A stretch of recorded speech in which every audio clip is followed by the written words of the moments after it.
Three, going live, 3, 2, 1. We should be good.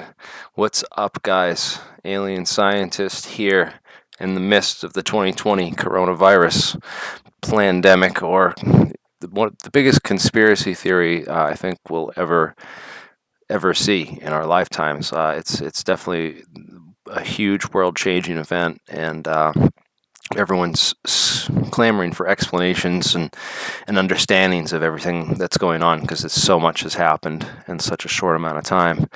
And it's no wonder that there's so many conspiracy theories going around about what's really going on. But I wanted to, there was an article about, so tech firms have been summoned over all these 5G conspiracies, trying to ask, what's the professional opinion, what's really going on here.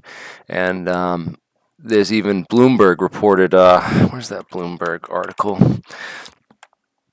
Bloomberg reported on the fact that there was that some of their analysts and the research analysts have determined that some of these concerns are not genuine, and that there's a army of bots essentially spreading disinformation about 5G and coronavirus, which is not uncommon. And I've pointed out the similarities in this disinformation campaign going on here to some of the disinformation campaigns that have been waged against other truth movements.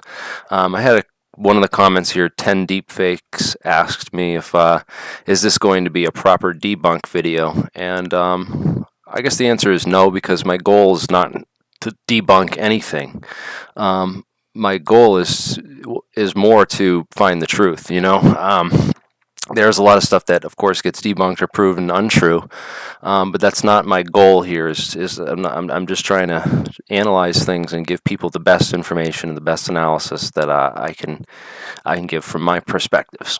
In the last week's stream that I did, we talked a little bit about some concepts in physics, intensity, ionization energy. What the ionization energy is, what kind of energy is required to ionize molecules, photon energy, how to calculate that, and the fact that 5G is not ionizing radiation, as so many people are claiming, including this alleged particle physicist, Dr. Catherine Horton, who was on Alfred Weber's podcast not too long ago, claiming that 5G was ionizing radiation, and that the collimation of the X-rays made it more dangerous somehow, although she couldn't exactly. She kept referring to lots of technical information and technical papers, but couldn't really break it down or describe it, showing that she didn't really understand it herself. So I also talked a little bit about the electromagnetic absorption by water, and how around the infrared and near-infrared spectrums, you can see that the absorption of water is relatively high. It goes low for the visible spectrum, but right here, where it's still pretty high, relatively high, where in this frequency range where 5G would be. And I also wanted to point out that microwaves used in your microwave oven are not ionizing radiation, but they're still dangerous. They can still heat things up and cause damage. So I debunked a lot of those face value theories that are being spread, but again, I'm beginning to see more and more why Bloomberg and other analysts have concluded that these are fake theories being spread, and almost like as an effort for disinformation. And when we see stuff like that, we saw that a lot with, as I mentioned, 10-15 years ago with the 9/11 truth movement. As more people started to question the events of 9/11 and more information started coming forward to disprove and draw doubt on the official theory and the official evidence that we were being given, there was a lot of these alternative theories. They basically bombarded the movement with, no planes hit the buildings, no one really died, everything was fake, all these insanely ridiculous theories, and that's all they covered on TV talk shows, the radio, the media. So the media told everybody what a 9/11 conspiracy theorist was. They said, well, we've given you a fair shot. We've shared your ideas and your information with the public so people know what you think. But none of it was the real information. None of it was the real message. They gave people this stereotype of, there's just these conspiracy theorists, and they're trying to, after every event, they always got to, try to find evidence of something bigger and larger going on. Because quite a lot of times, there's rich people in this world that know things and conspire with each other to make more money and to do other things that further their own interests. So it's not completely out of bounds for people to, for there to be conspiracy theories when there's world events. It's completely natural for that to happen. It's just it's a phenomenon. But when we see stuff like this, like an organized disinformation campaign, and these groups basically, flooding the internet with these conspiracy theories, claiming to be scientists but giving all false information and false physics that are easily debunked by anyone with a first or second year education of college physics, or even high school chemistry and high school physics could probably, just a basic understanding of the electromagnetic spectrum and a couple quick Googling can disprove the claim that that this is ionizing radiation, that it's ionizing oxygen molecules in your lungs and causing coronavirus-like symptoms, and that there's no virus. It's really just 5G causing this. So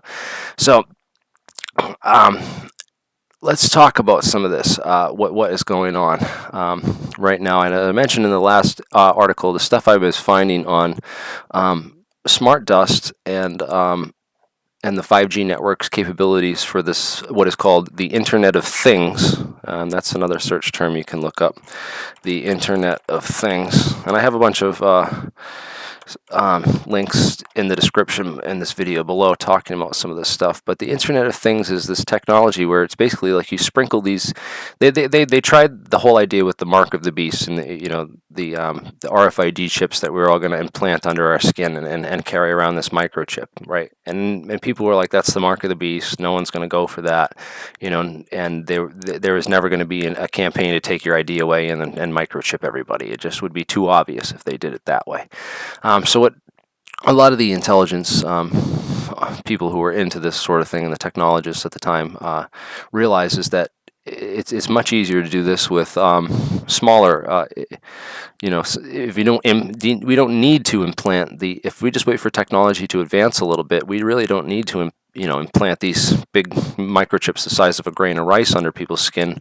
We just have to make this smart dust, and we'll sprinkle it all over stuff, and it sticks to people and works just like these very microscopic RFID chips, which communicate on 5G frequencies to give data on location and position and relative position to other RFID sensors. So basically, you'd be covered in smart dust, and they'd track you around with your cell phone and other things for a while, and cameras to be like, all right, well, this is definitely him. So we know that this piece of smart dust in our system going around on our GPS map is this person. And this is the type of technology that you could basically create this mark of the beast, this basically RFID chip everybody, but they wouldn't know it and they wouldn't have to give consent or access to this. So 5G, I really feel that these dangers of what the technology can do with regards to smart dust and RFID tracking and the so-called mark of the beast type technology, Skynet type dystopia is far more scary to me than any of the evidence I've seen so far for what microwaves can do and the effects that it can have on the human body. And it turns out that microwaves maybe not be these millimeter waves.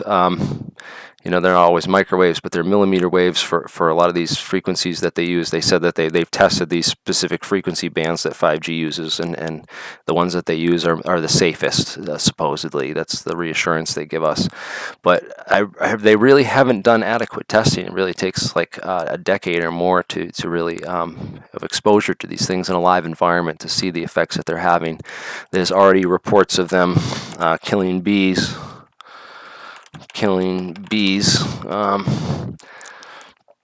Yeah, there's hundreds of bees dropped dead. There's reports. I don't know. I haven't confirmed these or seen them, but there's been reports of bees dying because bees, of course, have very sensitive navigation systems and chemical process that occur in their brains, which allow them for navigation and other things. And I started learning some more about that, the biochemistry and stuff. And one of the things that someone had pointed out in the live chat last time that I kind of laughed at, well, it's mostly because their explanation of it wasn't really what it was. They didn't have a full they didn't have a full understanding of it, the science behind it. They were just trying to tell me about this, but they said that, oh, there's this thing that opens up these channels in your skin and your pores of your skin, which and the chirality allows waves to go through, and that's not quite what's going on here. But these are ion channels that are pore-forming membrane proteins that allow ions to pass through the channel pore, and it's basically that there's certain biochemical processes in the cell which require very sensitive are very sensitive to ions and voltage and electrical forces and electrical fields from the outside, and some of these frequencies can actually cause some complications. I've discovered some legit science. It's hard to find this stuff when you're just Google searching because you need to really know these key search terms. But a couple of them are microwave-assisted proteomics. Basically shows you how to warp proteins using microwave technology and affect proteins using microwaves. There's another one. Another key search term is protein conformation. And that's how I found the stuff about the ion channels. It was in protein conformation. And you can go, if you read through the whole thing, go down to the bottom, I guess. Yeah, right here. It was on it was on the page for protein conformation that linked to ion channels. That's how I found out about some of this stuff. But I was not aware, and I'm educating myself now on some of these, some of the science behind this and how it works. But it's definitely interesting that there's skin depth, there's penetration depth, there's intensity of these fields, and you're not standing directly next to the tower, but your cell phone's also picking up, all collimated because they're focused on your cell phone, and your cell phone's also has to communicate back and do uploads at 5G speed. So your cell phone's actually being programmed with 5G to emit those frequencies if it's using 5G. So your cell phone becomes actually a small scale, milliwatt emitter of radiation, and it's not quite clear what the total effects are. 5G is a little bit higher energy, and it's a little bit different protocols than what is used in a lot of these technologies, like the proteomics. They use a different kind of wave pulse and protocol for sending the actual signals to get these kind of weird effects in these things. Another thing I found interesting, and I talked about this with regards to some of the data that's been collected in the reports from Skinwalker Ranch about my belief that what's going on at Skinwalker Ranch is a bunch of bullshit spinning storytellers trying to make money off a story in combination with military intelligence and psychological warfare programs, because a lot of the original scientists from NIDS and including Hal Puthoff, who did the studies out at Skinwalker Ranch, came from U.S. Army psychological warfare programs. And this is one of the very interesting things that has been related to some of those neuroscientific studies related to those psychological warfare programs. So this was discovered in 1961 by persons working in the vicinity of radar transponders during World War II.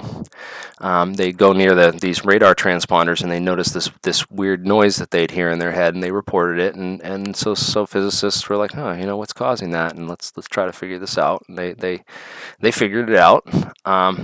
And other transmitter parameters induced pins and needles sensation in the skin. This is kind of where the active denial systems and those how the microwave weapons that burn your skin, they said that 5G came from a microwave weapon. It's not exactly true, but this is sort of the origins of the research that led to the discovery of some of this stuff in 1961, when they were, they noticed this effect that it had on the inner ear, and they figured out how to tune into the frequencies of the inner ear and actually vibrate your eardrum using signals sent by microwave.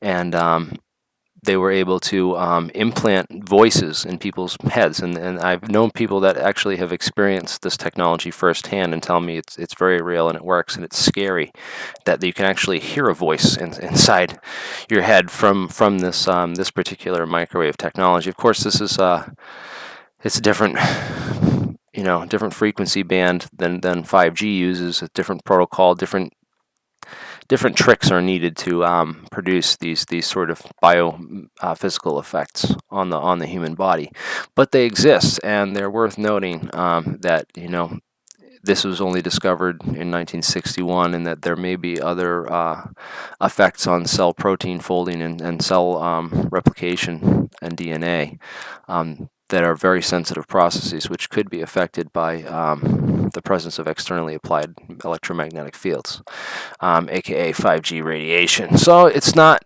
completely safe or proven safe one way or the other. But again, this stuff is just buried under a mountain of complete and utter bullshit. If you go on social media and search for 5G coronavirus conspiracy theories and some of the theories that are out there and just repeated over and over again by these armies of disinformation bots, it becomes kind of curious to me anyways, like what's really going on, and is this disinformation being pumped out on purpose to hide the real dangers, so that when someone sees a guy like me talking about ion channels and protein conformation and microwave assisted proteomics and microwave auditory effect, they immediately think that I'm like this deep state operative here, pretending to be a physicist and just spinning pure disinformation, and they don't want to listen. It's kind of like this, I call it the throw the baby out with the bathwater approach, or diluting the argument. You basically inject so much disinformation that's easily debunked into the mix that people can't, it makes it harder for people to find, real information or the real stuff, or that when they do see the real stuff, they just roll their eyes and they're like, I'm so sick of seeing this. And but anyways, yeah. So about the power, I've heard different things, and people said they've, according to the technical specs I've looked up on these 5G emitting towers and stuff, I think I got an installation guide for one of them from Siemens, or one of these big companies that makes them and installs them. I went and got the guides, but it says that it's, and then someone pointed out again. So people are pointing out that I said that the ADS and active denial system, which can burn your skin and cause these effects, uses similar frequencies to 5G, but it's a million orders of magnitude higher. It's in the kilowatts, whereas 5G, these 5G antennas, apparently they're telling me they operate in the milliwatt range, so that they're 1,000 orders of magnitude lower in power. And someone pointed out, well, why do they have these thick cables going to them? Of course, thicker cables mean they can supply more power, and you don't really need thick cables if you're only using milliwatts and really low power. And that was a very good question, and I couldn't readily answer that because I'm not a technician. I don't work on these poles regularly. I mentioned that that people who want to know this, most of the towers are owned by a company called American Tower, which then rents out spaces on their towers to cell phone companies to hang their equipment on, their transceiver and broadcast equipment on the towers owned by American Tower, and they own 180,000 of these towers globally. And they maintain the towers and do other stuff on the towers, right?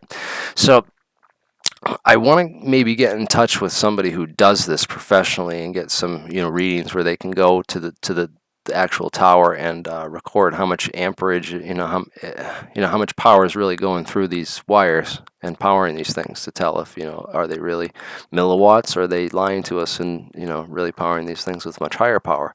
But one of the things I do know is, because I used to work in some capacity in the security electronics field for a short amount of time, so I did learn a couple things. There's a product called Seal Tight conduit, right? And there's electrical conduit. It's for running smaller wires through it, but it's for keeping them protected from the elements. So outdoor systems, especially high up on a tower, are very vulnerable to weather conditions and getting rain and snow and ice and wind and all kinds of other things. So what we noticed is that when we did installations in the outside, it was code, electrical code. You can look this up to use a waterproof conduit. Either there's several that are approved. I don't know what the code is and everything, but one of them is this product called Seal Tight and conduit, and you can look this up. And I've installed these before. You put the hose in and you clamp it. It's a pressure seal fitting, which clamps it air and water tight, and basically you run your wires through this conduit, and it allows them to your wires to be kept out of the elements and protected, and they last much longer when you install them with this stuff. And it's actually code for outdoor electrical devices, low power and cameras and other things. So the people seeing these massively thick cables and mistaking them for massive power cables, it might just be this or some version of this type of product. So I just yeah, right. It would be cool to climb a tower and have my multimeter and throw a ring, induction ring around one of the wires just to see how much power is running through it.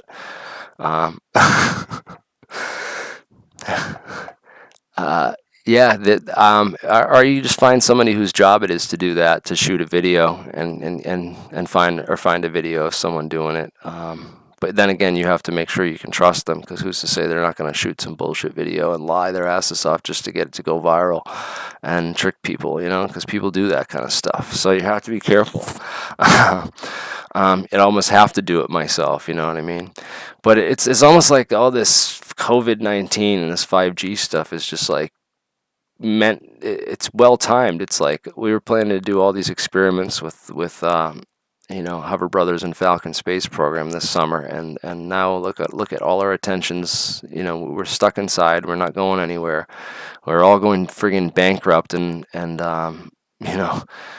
financially friggin' falling apart. The whole country is, and it's like what happened, and is this like, why are we so like, I have to focus on this stuff now and talk a little bit about it, because it's what's going on. But I don't hope this shit gets over in the next couple months, so that we can get back to the more important research about figuring out how to get the fuck off this planet and cracking anti-gravity. So I need to take a break real quick, and I'm going to read some questions.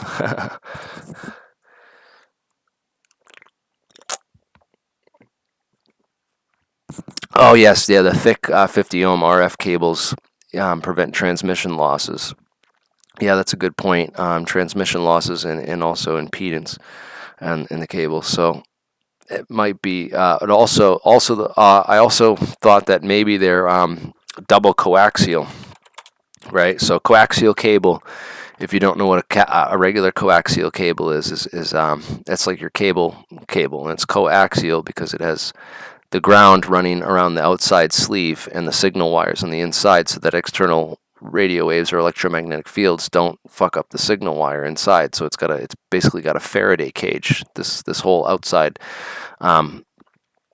coaxial cable acts as a Faraday cage for the signal wire on the inside that carries multiple frequencies with all the different signals on that one little wire running through the middle. And so if there's double coaxial wire, it has a thicker, basically a thicker Faraday cage, a thicker outer mesh to protect it from heavy signals and stuff like so. So there's that too. There's that possibility that might be the wire. So again, if that's the case, it's going to be hard to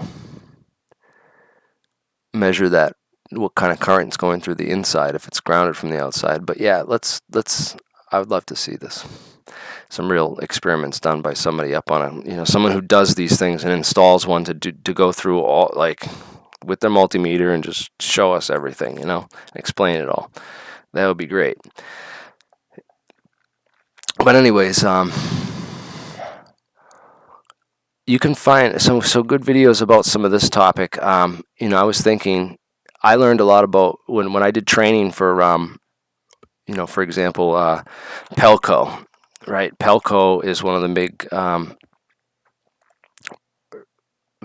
surveillance camera manufacturers, and they have a university you can sign up for, and basically you take all their classes online, and they give you a whole overview, and you learn all about surveillance cameras, and you can take so you find out who's making the 5G towers. You go to their website, and then you set up and you sign up for their school, and figure out how to get enrolled in their school and take all their educational courses. A lot of these companies are high end, and they have all these videos on, like, explaining how the technology works and how good it is and the limitations of it and everything else. And it really helps you understand that, like, this surveillance grid they're setting up isn't perfect, and isn't, the way that, everyone's complaining about the cameras that are spying on us. But really, this smart dust technology is something that's on a whole nother level for what they're going to be able to do as far as spying on you and every movement that you make and everyone you have contact with, and what that's going to do to things in the future. It's kind of scary, but we have Elon Musk. He wants to hook your brain directly up to use computers starting next year. So we have these transhumanists like Elon, like that are just billionaires that are putting all kinds of money towards machine brain interfaces, and they want us assimilated to the Borg. They want this kind of different people have different visions for the future, and I don't know what your vision of the future was.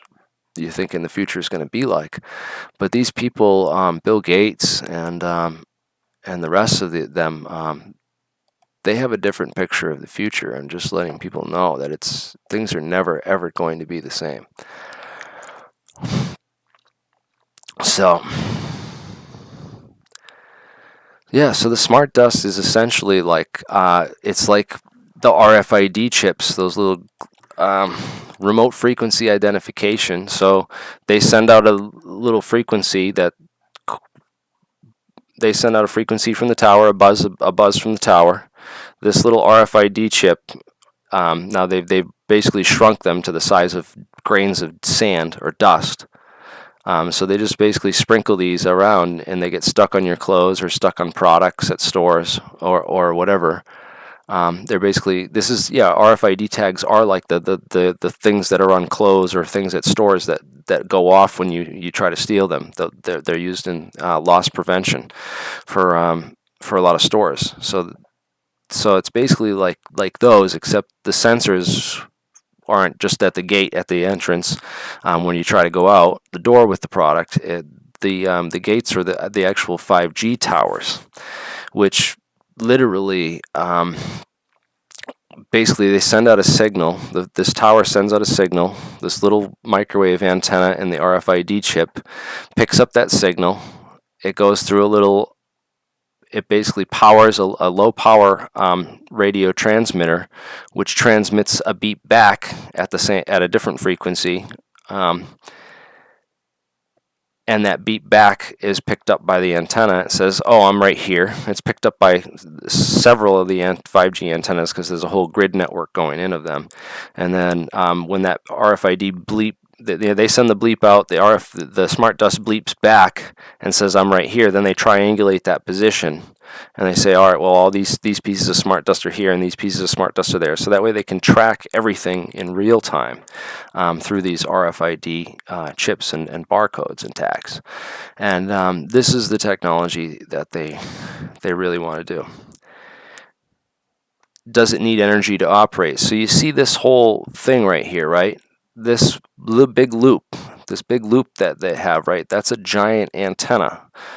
So when an electromagnetic field comes across this antenna, it basically works like a power system. A transformer. So the energy from that electromagnetic wave excites all the electrons in that loop, which combine to create a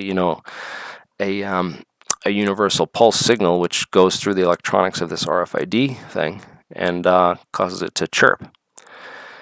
So the power for this, it's very low power RFID device, and the power for it's provided by the 5G signal itself. So the antenna pumps out the power for it, and then it bleeps back. It just chirps back. That's how it works. So it's got a here's a picture of it. So the antenna bleeps out this frequency that powers this little circuit in here, and that causes this little transponder to chirp back, and then it hears it. And then they triangulate the position and figure out where all these little chips or pieces of smart dust are, and they can use that to track you in complete real time. So yeah, riots in Europe are people burning these towers down, and this is why. But they're putting it out in the media that these people are just misunderstanding the danger. It's like people were afraid of microwave ovens or afraid of their television set when television sets were first arrived. And no one's talking about this microchip tracking technology and that it's essentially the mark of the beast. So where's that link in the description about the? I gotta go here in the description and find this now.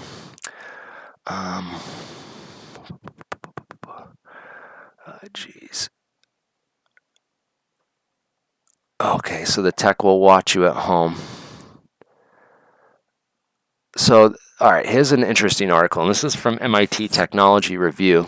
All right, and this is talking about the implications of smart dust from some of the smartest people and the people who are most up on it in the field of technology at MIT. And this was back in 2013, which was 7 years ago, almost a decade ago. So they were talking about dust particles, and the scale of how they'd have to be, how small they would have to be, but basically that they could inject these into your blood directly through a vaccine, and these would go into your blood, and they could stick to parts of your body, including your brain and neurons inside your brain, and basically spy on electrical signals and pulses in your brain. And if you had enough of these in your brain, then you could build a new form of brain-machine interface, because it could pick up signals in your brain. And so their idea was, you could use this to control, to fly an airplane with just your brain, because you wouldn't need controls.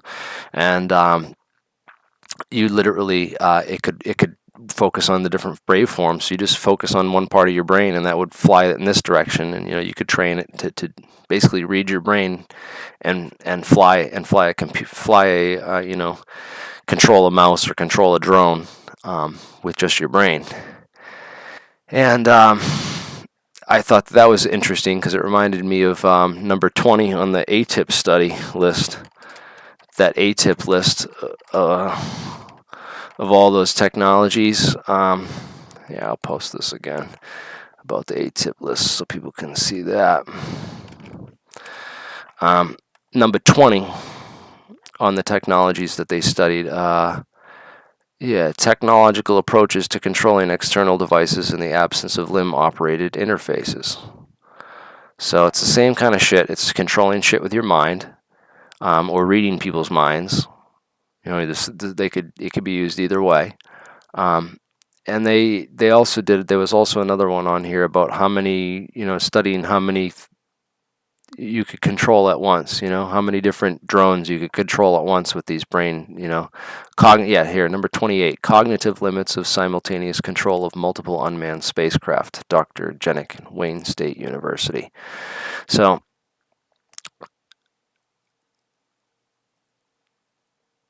to dominate people by something like smart bust would be too expensive.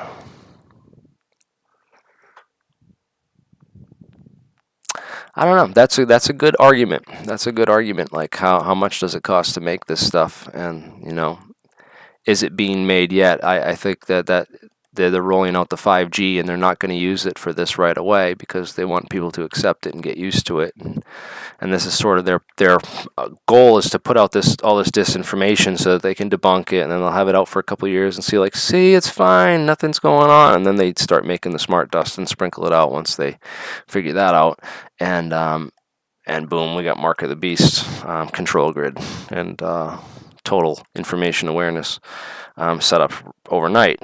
But the argument that how much does it cost? How much does smart dust cost to make?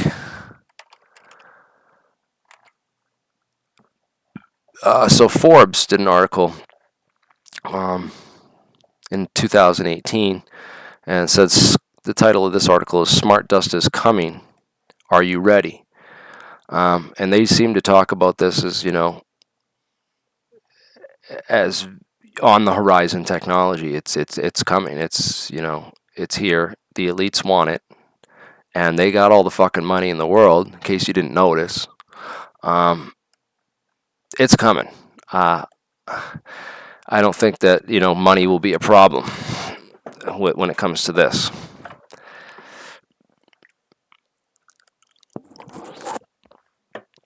Right, smart dust in the jet fuel. What if they're spraying it from the planes already? What if it's already falling on us and coming on us? What if that chemtrail conspiracy was, all that bullshit about chemtrail stuff and these theories that have been debunked around the chemtrail stuff? Although there is some spraying of aerosols from airplanes that have been involved with geoengineering and aerosols and that kind of stuff, but not talking about that, just talking about in general, answering questions and trying to read ideas from them.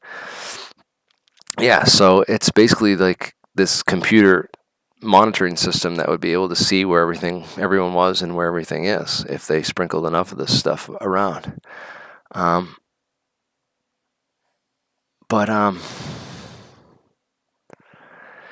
Yeah, I don't know. I've been doing a lot of research into this, and this is the stuff I'm finding. I want to find more.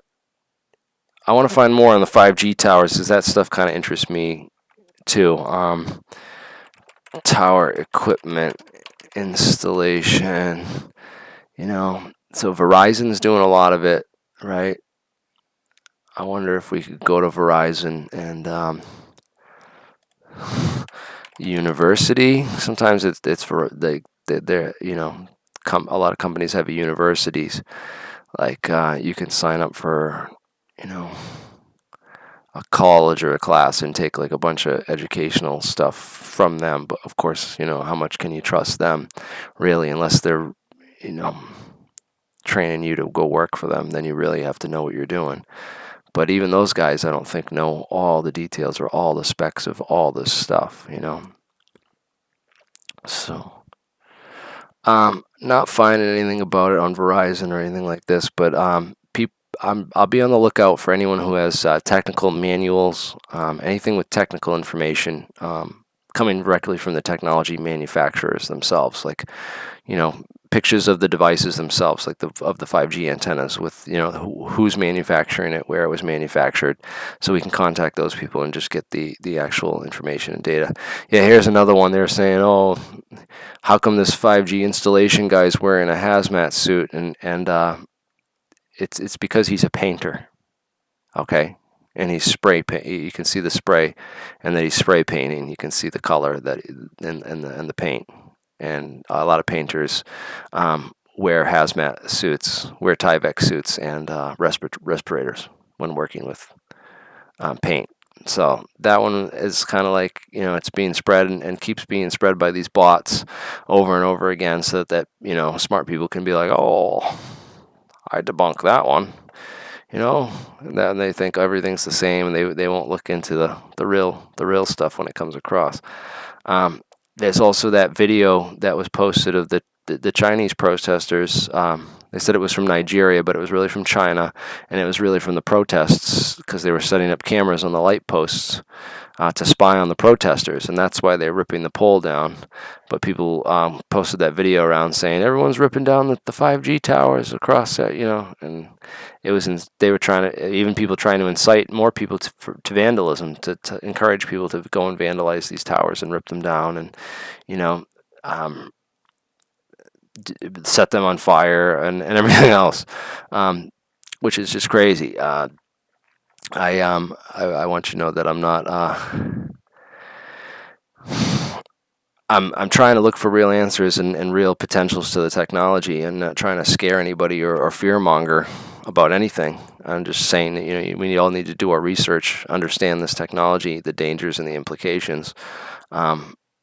That it's not really about the radiation. It's more about the surveillance and what's being rolled out. And why is there this mandatory vaccination that Bill Gates is behind? Bill Gates, who advocates for population control. Talks about overpopulation,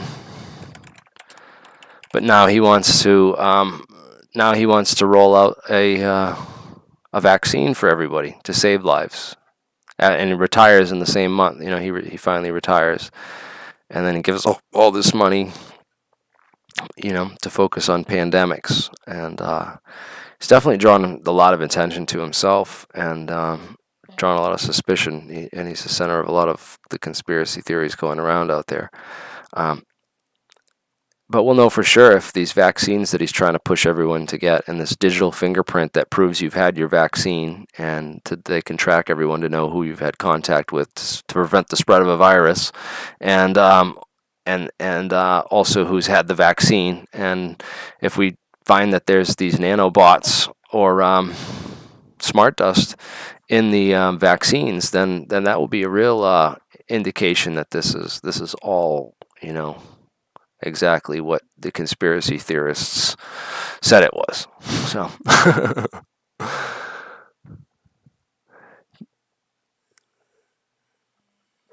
you want to stand in front of a microwave,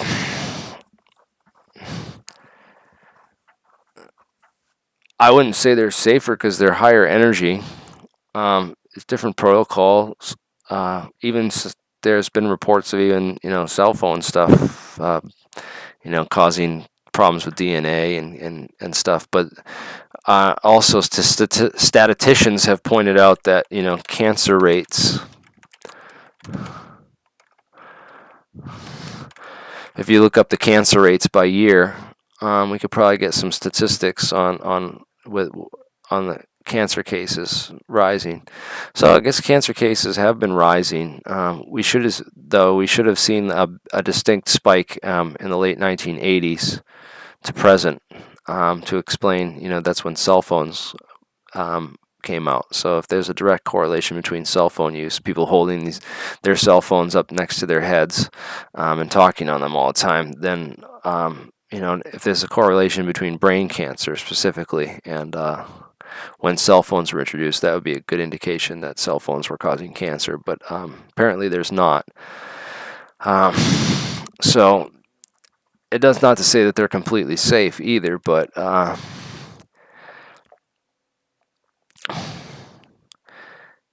yeah, but I have a table of all the 5G frequencies somewhere. Let me find that. This is it. Yeah, so here's a table of all the frequencies that 5G uses, and someone got this from one of the manuals and stuff. So this 700 megahertz, 1900 megahertz, 2100 megahertz, 850 megahertz, 700 again, 850 again, 2300. So it's pretty much 700 to 2300 is the range, in megahertz range. But again, I haven't gone out to a piece of 5G tower, set up my oscilloscope, blocked off all of the signals, and tested it for every frequency it's emitting, and then done my own experiments on biological systems and biochemistry to see if those frequencies have any effect on cellular processes, such as protein folding and enzyme uptake and whatnot. So I don't know, but yeah, right. The brain-computer interface might actually be kind of helpful with all these tabs I have open. I had like six. I had more. I had to close like 20 tabs on this. I had like 70 of them open at one point. It just got ridiculous. And that's not the only. I have 2 windows like that. So yeah. So yes, 1,000 megahertz is 1 gigahertz. Correct. So 60 gigahertz would where a lot of those bad effects happen. Is about 60 times 1 gigahertz. So it's about 60,000 megahertz. It is 60,000 megahertz. Sorry. But yeah, I thought that was cool, the microwave auditory effect, that they can put voices in your head and plant things in your ear. That's one of the technologies that you can do with these microwaves and millimeter waves. So that there's definitely that, if that's not evidence right there that they affect biochemical processes, I mean biophysical processes, I don't know what is. I don't know what more evidence or convincing you'd need to know that microwaves and millimeter waves have some pretty interesting and not necessarily wanted effects on the human body. But why is there all this push to people saying, oh, it's ionizing radiation, and saying that, oh, 5G is ionizing radiation, so that you go and look that up and you see that, oh, that's debunked and that's not true, and these theories, all these conspiracy theorists spreading this over and over again are full of shit, and they don't listen to reason or logic or information or anything, and it's pretty obvious that they're all fucking bots or brainless NPCs living out a pointless and hopeless existence with the cognitive ability of a freaking sponge, sea sponge, right? Microwave auditory effect is long known effect to eject audio in people's heads since the 60s, I believe. That's absolutely correct. So, if it can have those kind of effects on your body, what is it doing? What can it do to your cells in your DNA, protein folding, enzyme interactions, which rely on these ion channels for a lot of the biochemical and biophysical effects that govern these delicate cell processes. So, yeah, an EMC engineer, and I've been exposed to many intense frequencies. Another thing that I was talking about is people were talking about taking lots of colloidal silver to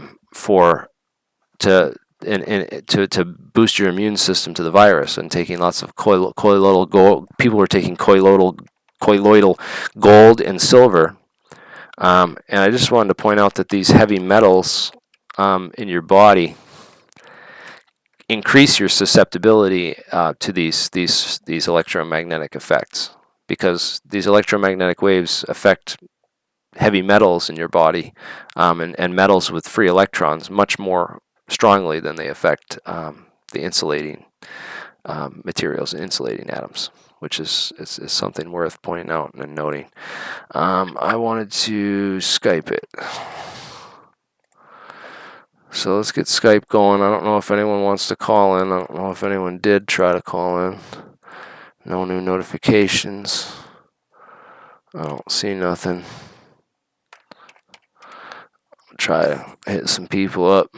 See if we can get some friends on here.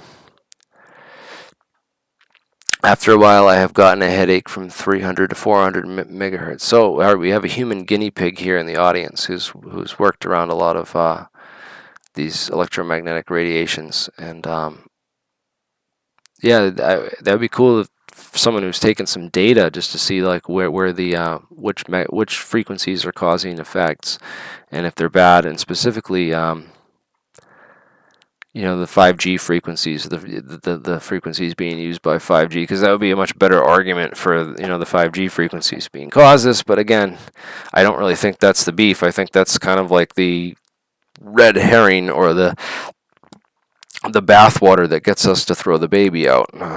So, heavy metal, yes.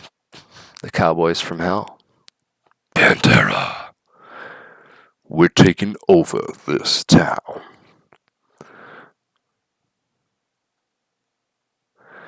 Mechanical machines to nano size.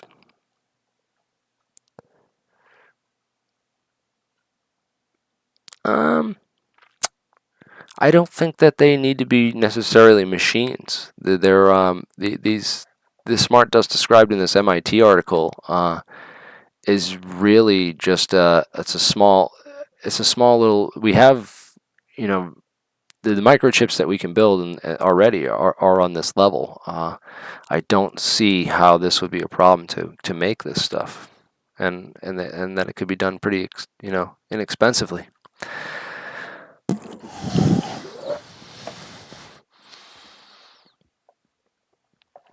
Yeah, who wants to call in?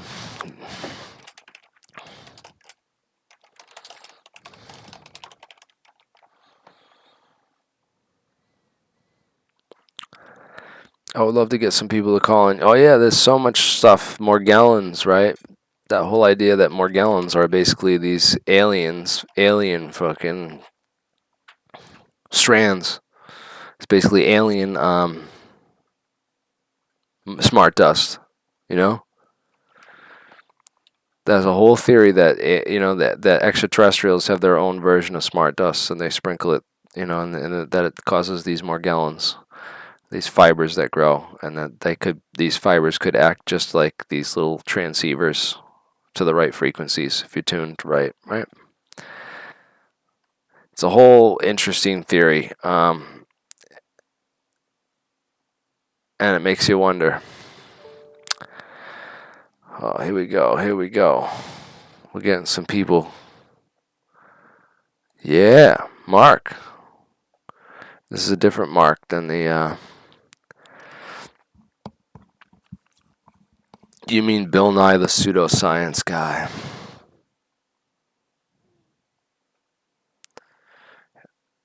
You have Morgellons in your taint? We'll have to take a look. All right.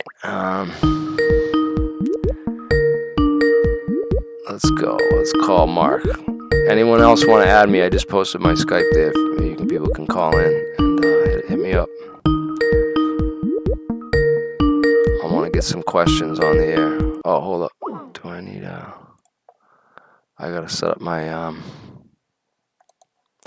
my settings here for my audio. Oh, you know what? There we go. Yep. All right, we're connected, so you can call in whenever. Just shut off your microphone when you're not talking, and turn off any background audio. If you do want to call in with questions. Word. Yeah, quinine is the main ingredient in tonic water. That's a good point, Maybe you should just drink quinine.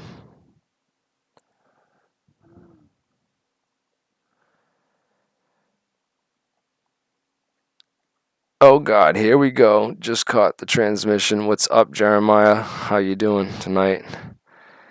Yeah, we're open-minded. I'm not here to debunk. I'm just here to find the truth and to look at evidence and information and understand what the heck is going on. And maybe this stuff is real. Maybe it's not. And maybe it's time we took another look at some of it from a different perspective. Again, I'm seeing some stuff like I mentioned and went over already. I don't think there's anything more to really talk about. All these links are in the description, and this is further reading. I gave you people those key search terms to look up if they want to find the studies that show the different effects of microwave and millimeter waves on the body. I talked about some of the trolls and shills that are out there spreading misinformation and disinformation, and why I think that's being done. Even RT spreading some stuff. I How is that Media Roots site I want to talk about? My buddy Robbie Martin and Abby Martin, who run Media Roots now, and they've been talking about how the neocons are basically trying to blame all this on China, and how there's a lot of anti-Chinese propaganda going around right now to try to drum up a war with U.S. and China, and even some of my friends on Facebook and stuff have been, really anti-Chinese and saying a lot of stuff that seems to be affected by some of the propaganda and stuff going around out there. Even the Epic Times, who I'm sure you'll see all over these Facebook ads. Every time you click on an ad, they're all over Facebook. On 90% of the Facebook ads is this ads for the Epic Times. And they had this one about the communist Chinese breaking into their burning their press.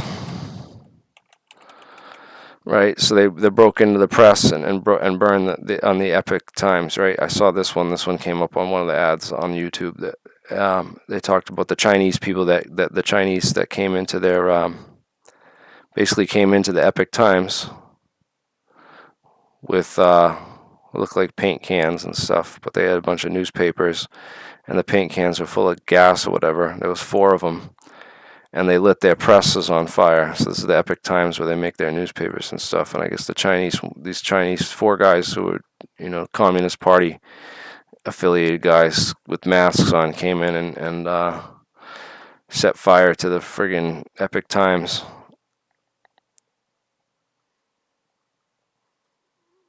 And this is the Epic Times I guess this is their office in China where they spread, their information in China. So. Alright, we're gonna have some people coming on. Yo, yo, yo.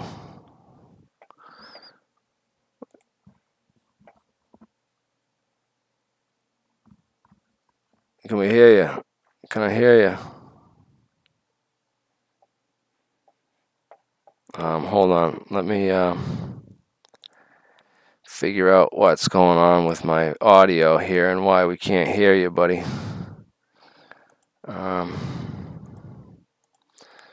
Settings, audio and video, speakers. I'm going to put you through the main. Try that now.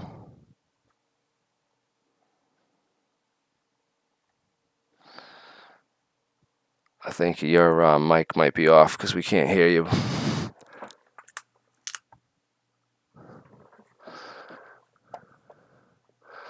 You try talking again. I'm trying to get some people on to ask some questions. Yeah. Check your microphone settings. I don't know if I can hear you. I'm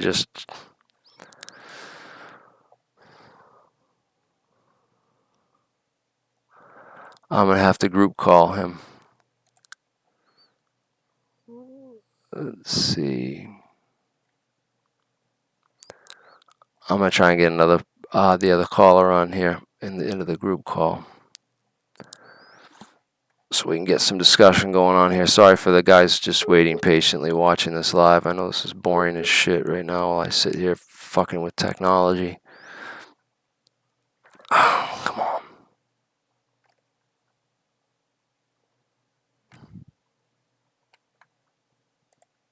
There he was. I just seen him.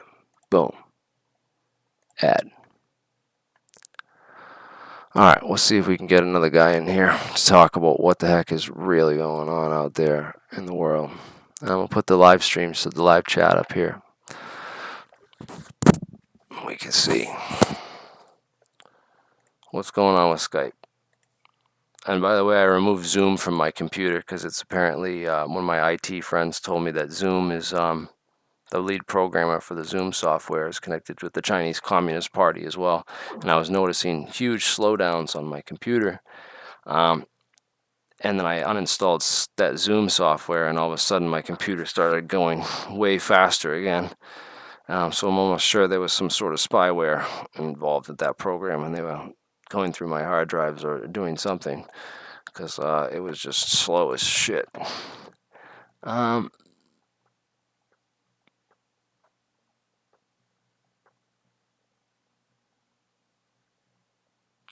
let's see.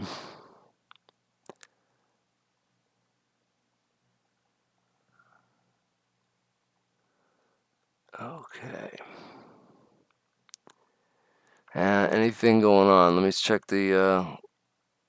I don't know if we were trying to get people to call in on Skype to ask questions and add to this and join the discussion, and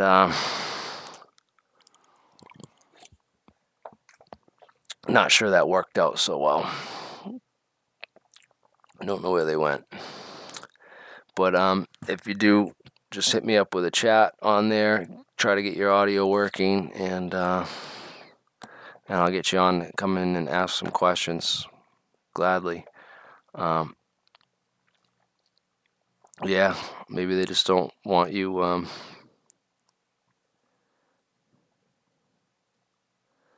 Epic fire.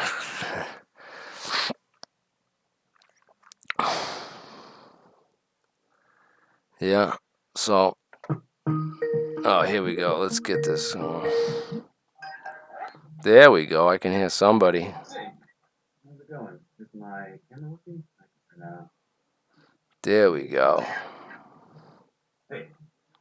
Yeah. So I'm the human guinea pig person. Oh yeah. Yeah. So we do radio frequency testing on like all kinds of electronic modules to set them to all kinds of different frequencies to see if they malfunction. And so there's a bunch of us tech. Well, I'm an engineer. There's a bunch of techs that work on it too, and it's always just there's a bunch of tests that we do where it's really close proximity, where you like put the antenna right near the thing and you got to hold it with your hands. Usually they're in like big anechoic chambers and you don't go in there. But in those tests, there's a person in there, and no one ever wants to do them because they always get headaches after it. Like the next day, they always feel like shit. And I know I had to be in there once because there was a problem, and it was especially whenever they turned on 300 to 400 megahertz. Like it felt like the antenna was about maybe 5 feet away from me. No, 3 feet away from me, and probably about 12 watts, 20 watts. And I could feel it like in my eyes. Like it's like I was looking at a bright light, but there was nothing there. So it was weird, and that's why, because I always thought, that there's no ionizing radiation here. It's not dangerous. And then I experienced that, and I was like, well, this is Right. weird. And that's what we're learning. It doesn't have to be ionizing, to cause damage and stuff. Interesting. I posted this on Twitter, and I haven't talked about it on the stream yet, so I wanted to bring it up. The U.S. Air Force just field tested an anti-drone laser using microwave frequencies, so a maser, and they just tested it overseas. And there's a video of this thing. I want to show it. It's not on this Defense World link, but I'll see if I can't find the video of this them shooting down a drone with this thing. It basically, the drone just blasts in a thing of sparks. It's designed to wipe out the electronics in the drone. But you just see this drone fall out of the sky in the live video of it.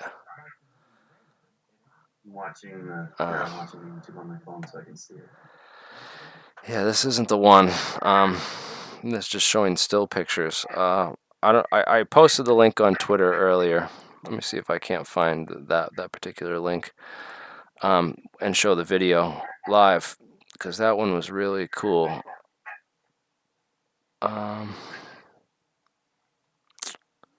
Here it is. While you're doing that, so this is more anecdotal evidence again, but I guess one of the other senior engineers had said, I don't know where he learned this, but that 300 to 400 megahertz is like, I think it's something because of water. It's like the sweet spot for the human body, one of the sweet spots for the human body to absorb. And the places where you absorb the most RF is your eyes and your genitals. So I was like, oh, okay, well, that's real nice. Huh. Oh, that was when I looked up on afterwards. They actually do make underwear that's like has silver laced in the fabric. And I was like, holy shit, no way. I think I closed the stream studio on accident. Hold on.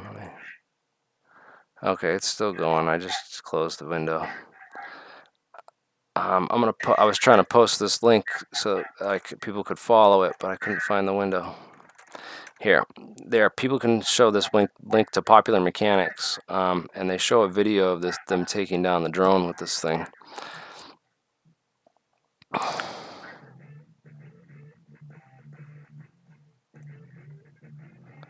There it goes. They shine the light on it to target it, I guess, so they know that they're targeting it, and then they zap. Then it just zaps, and then boom, there it goes.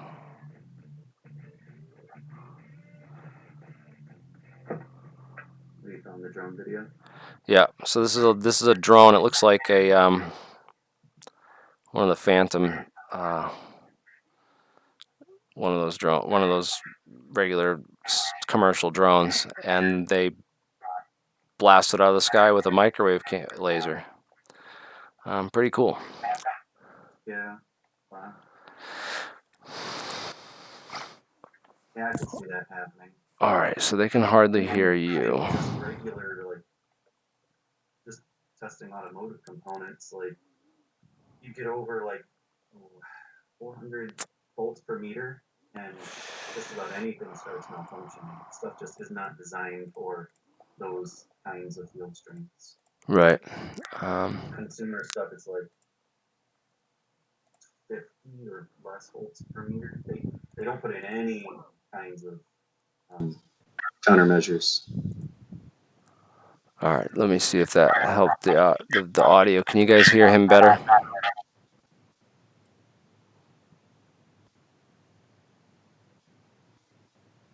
I bet you they can hear the echo a lot better now. That's for sure. So say something, and do you have any questions or anything that I talked about already you want me to talk about a little more or mention or add? I didn't know if you had talked about voltage. I had the voltage gated calcium channels. So that was the one thing I had heard of that might be a mechanism of action for the biologics, at least. Right. That was that ion channels thing. So I found it through if you search for the keyword protein conformation. So if you look at protein conformation, this isn't it. Protein structure is cool. That's definitely worth reading as an intro. But protein conformation. I'm going to put myself on mute and see if I can get some headphones. It keeps going to protein structure. So it looks like they've taken the article that was on Wikipedia for protein conformation and removed it, which is definitely a good sign that we're onto something. So if you go to Google, or let's try DuckDuckGo. So and type in protein conformation. We can. Oh, it keeps going to protein structure, but that's the conformational change is the article that I thought I found this under, but no, I can't seem to find it. But it is called the ion channel, and that was this link right here. So the ion channels is basically this is a whole description of the science of how these things work in biophysics, that enzyme interaction and also protein interaction can be affected with this flow of ions through what are called these ion channels. And that could be a biological role. And there are some articles and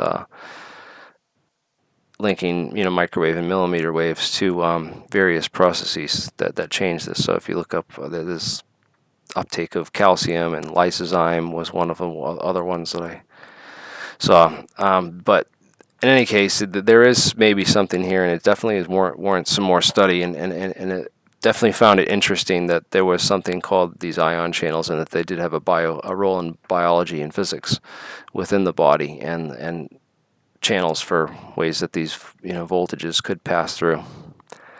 Can you hear me okay? I just went and got a headset. Yeah, I can. But yeah, this is definitely something that I thought was interesting, and definitely am going to look more into and research. I want to get like someone who does this professionally, knows a lot about this, to come on and really explain this and break this down to us, and then talk Yeah, I about. really don't know much about the biologic part. And actually, it's ironic because I had a professor in college, again, in an EMC class, where we essentially did a proof that showed that above some nominal low frequency, no electric fields can enter the human body, but that assumes that there will be an oscillating current generated within the body. And he used that to kind of say, this is all this stuff about radio waves affecting the body is kind of stupid. But at the same time, it's like, well, but you also just proved that there will be currents that penetrate at most frequencies. So it's we don't. I think that the people that are working in the electrical field don't have any background to understand these kind of biological things. Thank you. Um, Yeah, I've never. I was completely foreign to me, and then it sounded ridiculous when someone brought it up in last week's stream, and I was just like, "There's no way. That sounds absurd." But sure enough, one of my fellow researchers pointed this out to me and was showing it to me, and I was like, "Oh, well, this is something new to me, and it's certainly interesting." And And the other thing that actually, this is what worries me a lot about 5G, is that the frequencies that are used, like, okay, so like 2 gigahertz, or that like the current 2.4 gigahertz, that stuff does not have much loss through the air, like at all. But these high frequencies they're going to have enormous loss. So they have to pump the power up like crazy and put the transmitters really close together, like on the order of hundreds of feet. So yeah, it's just like orders of magnitude more power. And I don't think I'd want one on my house. And that's like what they want to do, is put them in little residential areas. right, this is supposed to be a grid of them going up, and this. I wonder what the spacing of them has to be for this network. I mean, what's the It has to be pretty dang close. minimum spacing calculator? Okay. rfwireless.world.com. Okay, now we might be getting into some more Oh, stuff. I have a question for you. So, have you ever, this was featured on the show Better Call Saul, if you've ever seen that. There was this one guy on the show that had this alleged disease where he was super sensitive to electric fields. I don't know how real this is. Um, my brother told me at the time that I guess it was real, but apparently there's some disease out there where people are super sensitive to this stuff. I can't remember what it was called.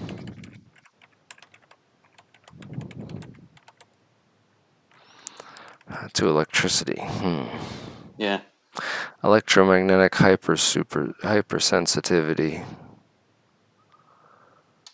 that sounds like it. It's not recognized by medical science. Yeah, it's not really recommend. It's not really recognized by medical science. And that, again, I wonder if this isn't like that guy that turned blue from taking too much colloidal silver. Yeah, If it's someone taking in a real high amount of heavy metals into their body, would cause this. Would cause these kinds of effects. So that's what I'd be curious about. I don't know. Wonder if there's any. yeah. It just seems the whole thing is just a area between specialties that hasn't been filled in yet. And then we're gonna Right here, all the bioelectromagnetics. This is oh this is cool. it. The study of the interaction between electromagnetic fields and biological entities. So, yeah. Again, for all the people that they're rolling this out without adequate testing, and they're trying to put it all up before they can get the testing done. see if we can't merge these calls. Let me call you back and merge you with the other guy. Get anything on SETI, I guess, from aliens. And it makes me wonder if this whole like radio frequency communication era that we're going through is just going to get kind of like aliens eventually just once they advance beyond this point, they start using quantum communication for everything and just kind of stop using radio waves. Have you ever thought about that? Right, like All what's right. You should have just my audio. that's like 10G, man. Yeah. We got you. I think we can hear you, Jeremiah. Yeah, Okay. check. I'm gonna mute my YouTube now so I don't get this interference. Yeah, we're just having a little interesting discussion. We're trying to, solve some of the debates here over the 5G stuff and dig into, how safe the technology is. And my whole thing has been, I think that, there is definitely some legitimate study to the biological effects of Yeah, there electromagnetic certainly fields. is. There's been quite a bit of study on a variety of aspects of how it can affect human biology and a variety of other subsystems within the human body, including the microbiome, the immune response, cognitive functions, general brainwave state, that is going everything from the alpha through the theta, and so it does have effects on all of these various factors in certain ways, and certain power levels and certain frequencies have different effects on parts of the body and parts of the biological system. I guess the biggest conspiracy to really smash down here, though, is that 5G created the virus. And I think that's just an absolutely ridiculous notion, and here's why. This particular recent pandemic is following the trend of a great many other pandemics that have come before it. And for many thousands of years, there have been pandemics, yet only in the last 100 years have we really had the kind of power we need in radio transmission to cause any biological effects on human beings whatsoever. So the fact that it's working the exact same way that we've seen in the past doesn't really give merit to the idea that it suddenly came of something that has no previous scientific relationship at all. I mean, radio transmissions just simply don't cause humans to develop viruses. They can make them, however, more sensitive, and this is because the cell walls happen to be electrically sensitive to various radio frequencies and radio waves, and because the cells themselves are actually of a certain physical width and they have a volumetric mass, they have a capacitance to them as well. So as Dr. Royal Raymond Rife had discovered, human cells respond to radio frequencies in the exact same way that complex bound proteins like viruses or small biological entities like bacteria or amoebas can also respond to radio frequencies, and they can either become weaker or they can become more resilient based on the type of energy that's passing through them. So although there is a response, no life is formed from radio frequencies. You can't just take a pile of mud, cram it with radio frequencies, and expect it to develop some kind of a virus. And it doesn't matter whether it's in the human body or not. It's not going to make a virus from scratch. But it can Right, your and you susceptibility can't. to one. The information levels, they don't have that kind of signal processing capability to just to zap a bunch of primordial ooze and magically turn it into a virus. Even if that's sort of ridiculous. Also, the fact that Iran has such a high coronavirus case and they haven't rolled out any 5G in that country also sort of disproves that theory. So back to this whole issue of Royal Rife and the ability of these frequencies.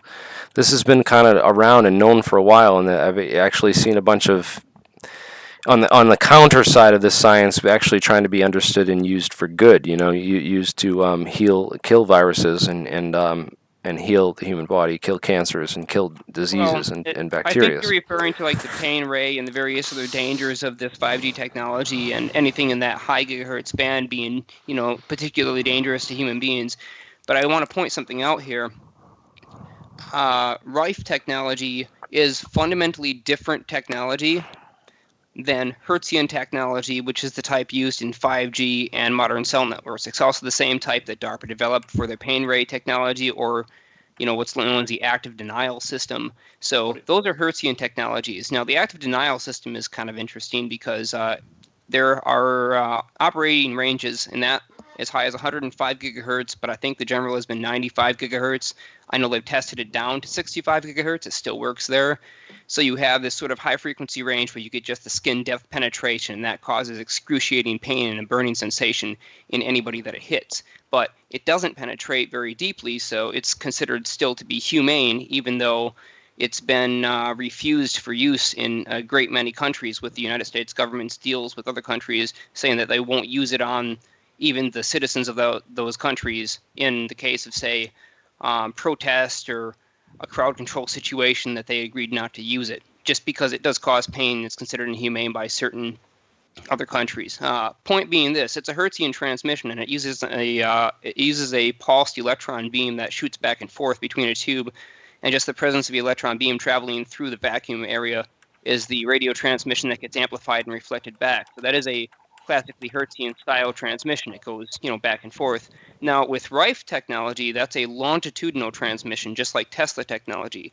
That means that the radio waveform, the electric and magnetic field, instead of being at 90 degrees to each other or out of phase, are actually in phase and at 0 degrees to each other. And so that type of energy is almost identical to the type that your nerves transmit as they send signals down. This is how an electrochemical response can travel so fast through the human body. There are a variety of other signals. This is one of the big reasons, too, why we know things like electrostim machines, tasers, and other electrically disruptive systems to the human body use very short, very fast electrical impulses as compared to strong, high current DC or something like that. Because those tiny little impulses, almost immeasurable, contain way more than enough energy to stimulate the entire human nervous system. And so it doesn't take a lot of power, it just takes the right frequency and the right duration. What was the? What did you say that was the Hertzian versus the Rifean? Longitudinal. Hertzian versus longitudinal. It's basically the difference between, if you were to take, okay, so imagine you're holding a slinky in your hand, and you're holding one side at the top and you're letting the other side hang towards the ground. Now, if you wiggle your hand right to left, you see this kind of wave travel. But if you pull the slinky up and down, this is Hertzian. Wave travel. This is longitudinal. Right. Sound waves are longitudinal, for example. Yeah. But in the electromagnetic sense, the interesting part about longitudinal waves is because the electric part of the component is at 0 degrees to the magnetic part of the component, there is no correlation between the two. Therefore, their speed that they can traverse through three-dimensional space volume is not limited to the speed of light. This is how gravity impulses are able to travel faster than the speed of light. This is why neutrinos, even though it's not like to be talked about and it's still controversial amongst physicists, can travel technically faster than the speed of light. Tachyons supposedly too. These particles have such short wavelengths that the electric and the magnetic component not being at 90 degrees give them unique properties, which does not bind them to the conventional way we see electromagnetic waves travel. The big problem that I think is the misunderstanding in the physics community is this idea that the speed of light is a constant and everything conforms to it. But in fact, it turns out that the speed of light is a measurement that comes as a result of the physical properties of the general atomic structures that we have, that being the quarks and their association forming particles like the electron or the proton or the neutron. They happen to be in this volumetric space-time the same no matter where you look at them. And since your reference changes, we say that there is a constant that they're following, but they themselves are actually creating the interaction. And because we're made of the same stuff that they are, we don't see that things outside of that system of those conventional associations with those quarks and those subatomic particles, if they're arranged differently, actually cause the speed of light to change within their own subsystems. This is where hyperspace and subspace come from. This is where we get the really weird things that happen, like, say, quantum tunneling, for example, or conductivity. So what was that point you were just saying? So when they're traveling faster than the speed of light, we can't observe that because they're not in our reference frame? Is that what you said? We can't directly observe it. It's possible. It's possible to interact if you know exactly where something is going to be. You can have a radio wave traveling, and it'll interact at whatever phase angle it happens to be capable of interacting with. So if it's still traveling only at velocity c at light speed, then we can 100% interact with it. We could completely absorb that radio emission if we wanted to, and convert it back into, say, an electrical signal. If we had captured all of the radio energy transmitted from a transmitting source, but if we don't capture all of that energy, if we don't know exactly where it's going to be, we might be able to capture some of it. Or if it happens to be traveling faster than light, but we're using a light speed antenna, something like a linear rod antenna to capture it, let's say that it's traveling 10% faster than the speed of light. Well, maybe we can capture at that point 90% of it, but we can't capture all of it. Some of it's still going to traverse straight through. And it does tend to travel straight through materials. One of the ways that you can prove this is by burying a radio in the ground. You actually take a radio, you bury it completely underground, and you tune it to a radio station that of your choosing, and then you test two types of transmitters. One, you use a Hertzian transmitter, and you turn it on and see if that radio can receive any signal. Say you have, a physical microphone that's down underground and wires coming out so you can listen to it, and you know that it's able to still hear something. You try a Hertzian signal, you'll never reach it. It's completely blocked by the ground. It's too conductive. The radio waves are absorbed in the dirt. But you turn on your longitudinal transmission source at the same frequency, and that radio will pick up the signal straight through the ground as if it wasn't even there. And that's because the voltage itself will still traverse straight through the ground and pass through the electronic components. So as long as they're oriented correctly at the right angle, it'll still pick up that signal, and even underground, it'll pick up that signal as if your radio station is directly next door. Okay, so just to clarify for myself again, so the Hertzian one, the travel is going forward, and the electric and magnetic fields are at right angles to the direction of travel, right? They're at 0 degrees to the direction of travel. So they're compression waves. They're basically electric and magnetic compression waves. No, Hertzian. Oh, Hertzian, yeah. Hertzian are at right angles, right. And the longitudinal, the electric or magnetic would be in the direction of travel, one of those two? Yeah, they're both compression waves. So they travel just like sound waves, which you can pretty easily visualize. And how would you generate electrical waves how would we generate waves? You mentioned a vacuum tube or versus how is the Rife machine generating these waves? Okay, well, first let's take a look at how you generate classic Hertzian waves, and then I can break it down into how to generate longitudinal Well, there's different waves. There's cathode ray tube, there's a cavity magnetron. You don't need any of that stuff. Actually, all you need, there's it's LEDs. super simple. All you need to generate a longitudinal wave is a terminal made of a conductive material of literally any shape and size, and an electrical source that you can pump energy into that material with. That's it. Yeah, so a ball terminal, a flat plate, a radiator, any of that.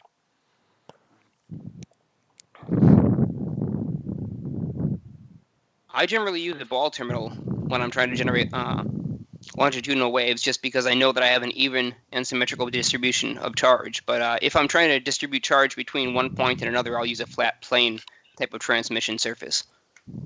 I'm actually not too concerned with the size, because I generally don't transmit on the exact frequency of my transmitter antenna, since it's hooked to an external power driving source, and that's my frequency driving source. So I generally have an antenna that's far, far smaller than what's actually required for the total duration of the wave, but it still works. So I guess what's different? An example of a Hertzian antenna would be like a quarter wave, or quarter wave dipole. So that has two. Exactly. Your potential difference has two, I guess, legs coming off of it. And I think you were mentioning something that has this was a monopole kind of that you were describing. Right, exactly. It's it goes in both directions. It goes positive potential above ground. It goes negative potential below ground. It does the same thing. The only difference is that it does it from the exact same space. So whereas a Hertzian antenna will have a positive on one part of the antenna, at the simultaneous time it has a negative on the other part, and then they alternate back and forth. In this case, when the entire antenna is transmitting a longitudinal wave, the entirety of the antenna will be positive. It'll be of the same charge, and no two parts of it will really be at a different level of charge. Okay. I think I see. So my question, how do you, so, okay, so your whole antenna is going positive and then the whole thing's going negative. Right. How do you, with in a conventional sense, I guess, when you're generating a signal like that, that positive, let's say you bias your antenna positive, something else has to be biased negative, right? How do you deal with that to Well, generate this? you don't really need any bias. Just simply imagine this: you hook the output. You've seen a Tesla coil operate. You know how when it's discharging, you have these long streamers that tend to grow out of that terminal, right? Mhm. So that's an example of a longitudinal transmission where the voltage gradient is strongest directly at the terminal. And if you measure from the terminal to a distance away from the terminal, that's where you're actually getting your voltage from, which is a little different than a Hertzian antenna, where if you measure from the transmission antenna to a distance away, you get nothing. But if you take two terminals and you measure them exactly the same distance from the transmission antenna, and they're aligned to either the right horizontal or the vertical plane, then you get something. So in this case, it has to do with the distance from the antenna, and in a Hertzian case, it has to do with the alignment of your receiver of the antenna. So that's the big difference is one, you're aligning right and left or up and down, and the other one, you're aligning Polarization, forwards and right? backwards, or in and out, if you will.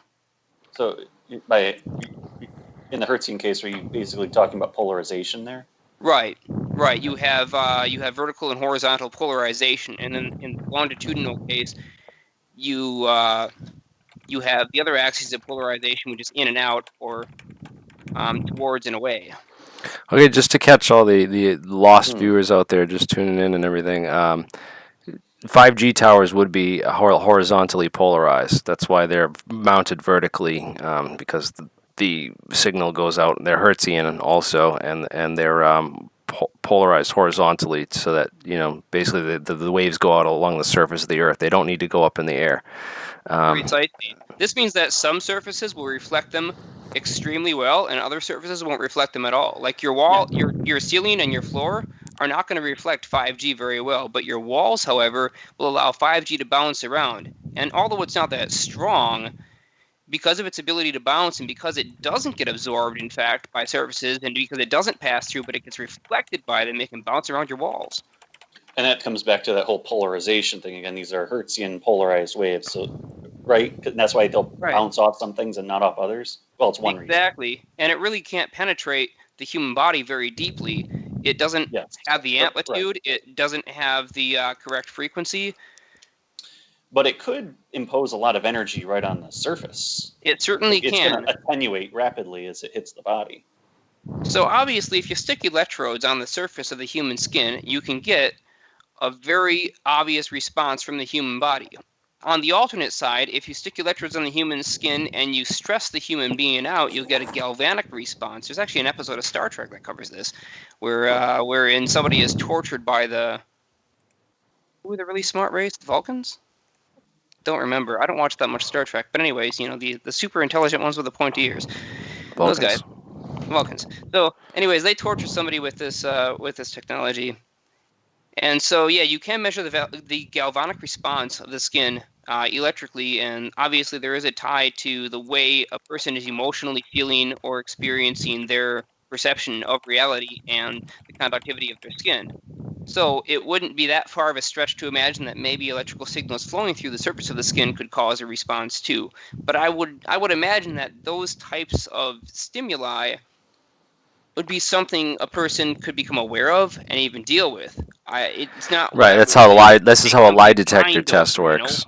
Yeah, it's not like mind control. You're not going to make somebody suddenly become a robot because their skin has a sensation on it, Well, I'm going to ask you another question because I haven't really dealt at all with the difference between the Hertzian and longitudinal or transverse and longitudinal waves, and I don't deal with Tesla coils really. If it had, so the geometry of your antenna, I guess this is pretty basic. The geometry of your antenna will determine whether you're getting a Hertzian or a longitudinal wave. Would that be very basically correct?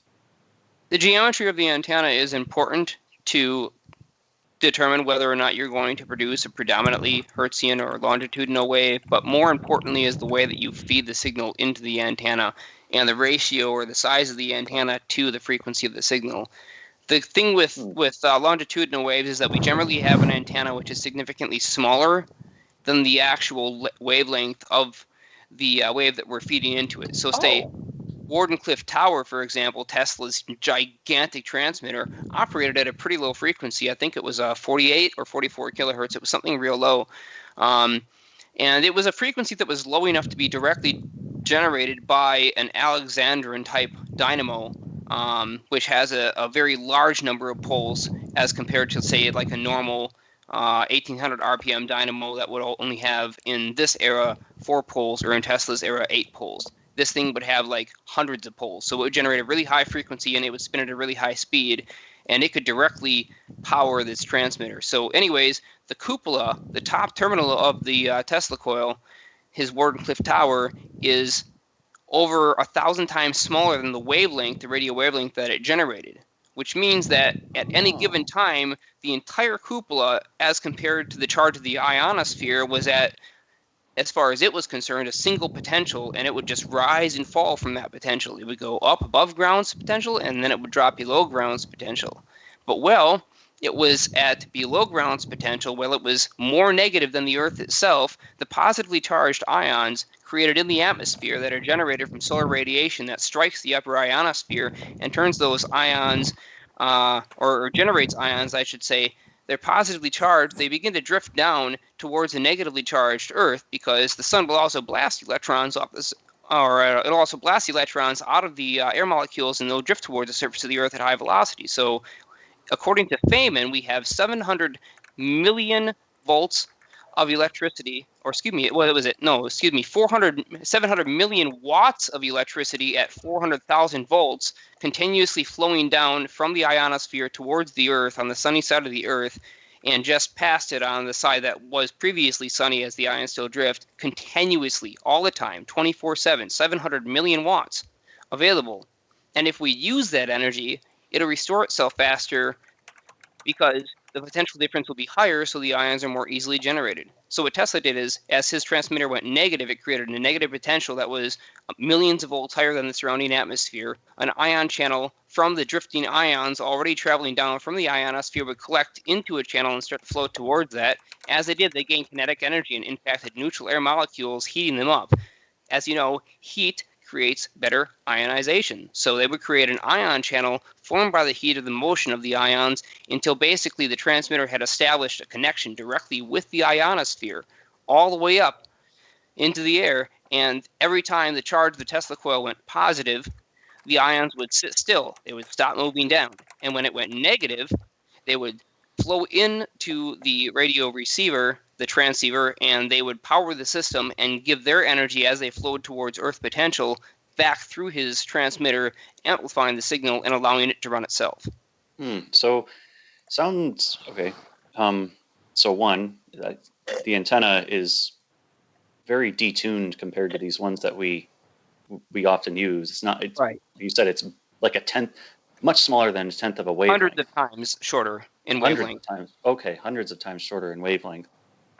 Yeah, when you were describing it at first, I was like, oh, it's like this big, I don't even know if I'd call it an antenna at this point, this massive sphere is like capacitively coupling with the upper atmosphere, but it sounds like it's even a little different than that, because you said it creates this ion channel. So it's like it ends up conducting a path with the ionosphere. Is that? Precisely. That's exactly what it does. And so as you understand, with a valve, with a radio tube, or also known as a valve, inside you have this high potential. It's a positive charge, just like the ionosphere, and it sits on a plate. And that positive charge is always present. Now, inside the tube, there's a cathode, and in most cases it's heated, but it's possible to make a tube with a cold cathode as well, and that's another topic. But you can consider the Earth sort of like a cold cathode system. But if you add heat to the cathode, the more heat you add, the more conductive the channel becomes, and the more the anode can take electrons from the cathode and allow them to flow through. Well, in this case, instead of electrons flowing from the cathode towards the anode is actually moving ions. and the cathode is the Earth.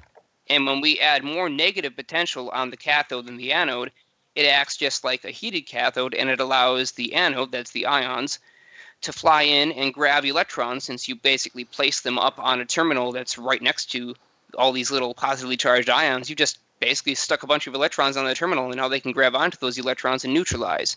Once that happens, they get out of the way, and other ions will try to flow in to take that space. But when they do, they have to hit other air molecules that are in the way. That causes them to heat up, releasing their I'm kinetic sorry. energy, heating the air. Sorry, you lost me on the first part where you were describing the I think the flat plate. I'm sorry. So the radio tube analogy is basically this. A radio tube has this other thing inside of it called a grid, and it can block the flow of electrons. And Tesla's Wardenclyffe Tower essentially performs the function of a grid where the Earth itself is the cathode, and the ionosphere is the anode, and the transmitter is the grid. Okay. And so what it does is it switches on and off the flow of ions, but it also collects a very large number of them into a single volume so that it can have a very large amount of flow of ions, significantly greater than the physical space of the cupola, since it does ionically couple. The cupola is the top terminal on the Wardenclyffe Tower. It's that weird half-dome thing. Okay. I did not know that there was this much to Tesla. This really makes me want to build a Tesla coil now. You really should build a Tesla coil. It's incredibly easy. At this time, I think I built over 55 of them, something like that. Huh. And so now, since this is a longitudinal transmitter, essentially, that a Tesla coil is, it would produce signals that would travel faster than the speed of, at least a proportion of them would travel faster than the speed of light, but we wouldn't be able to pick that up, right? We actually can pick it up. And in a test that I performed, Eric Dollard also performed this test, and it's been performed by Mile and a variety of other scientists as well. So in this test, what we do is we take a DC source like a high voltage multiplier or a Marx Hang on a bank. second. Jeremy, you got those names? Can you look up one of those? What is that? He just he threw out a couple names there of some scientists. Oh yeah, I didn't heard of them.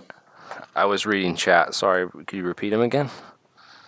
No, me? Yeah. Mine, the names I just threw out? Yeah. Oh, Eric Dollard. Oh, Eric Dollard. Yeah. You guys know Eric Dollard. That one's an obvious one. You guys know Mile, M-E-Y-L. He's a German scientist. He has a little kit that he was selling for a while. M-E-Y-L. Let me see if I can find him. Mile Scalar Wave Technology. Yeah, okay. His name is Konstantin Mile. Konstantin-Meyl. He also Scalar had a waves. kit. I've heard of He that. does. Yep. Okay. There's another guy that talks about scalar waves, though he has nothing to really show for it. His name is Tom Bearden. Yeah, that guy. Tom Bearden had. I would say. He's one of those people that I think has done a good enough job genuinely trying to regurgitate information that was good, but not really fully understanding it. And I think that he was a coordinator. You more than nailed it on anything the else. head. I actually when I was in high school, I got his book, and I read it, and my physics teacher at the time said, "This is a bunch of crap." And but I It think sounds you're like right. a bunch of stuff that he kind of sort of got, and it's like he did a bunch of interviews and then tried to write papers off the interviews while not actually getting the full story because the interviewers themselves kind of dumbed it down for him. And that's kind of what I got out of it. Yeah. Here's the thing: is if you take two waves with a beam splitter, all right, and they're both polarized the same direction but 180 degrees out of phase, what happens to the momentum, the photon momentum? I mean, there's destructive interference, so technically that's according to theory, but where does the momentum go? Yeah, here's the weird part. You pass two photons with a destructive interference through the same exact volume of space. They, quote-unquote, disappear, and then they reemerge exactly like they never interacted. Very strange that they didn't interact. Very strange that they didn't neutralize. Very strange that unlike sound waves, which actually do neutralize because they're kinetic, these two photons basically just stopped existing for a second there, and then they popped back out the other side of that volumetric space that was the thickness of the wavelength of each photon as if nothing had happened. So there was a really interesting paper written on this, and it was a cloaking technology released, and I can't remember who by. It was one of the universities. They called it a photon cloak, wherein they took two different photon beams, crossed them with each other, and took a third photon beam in the center, and they were able to make one of these photon beams completely disappear in response to the other two, and they called it a photon cloaking technology. They didn't think it was ever really going to go anywhere, and neither did I, because I didn't think that there was anything significant to it. To me, it just looked like electromagnetic waves traveling through three-dimensional space, creating exactly what you'd expect. An electric potential differential in that given volume of space of zero, because they're basically neutralizing themselves out in that volume of space. But they're still both waves, and they're still traveling. They're coherent in and of themselves, so they're not going to disappear. It's just that we can't see them for that moment of time. So how would that, to test my understanding, I guess, how would that situation differ if you had two longitudinal waves? Can you have longitudinal photons?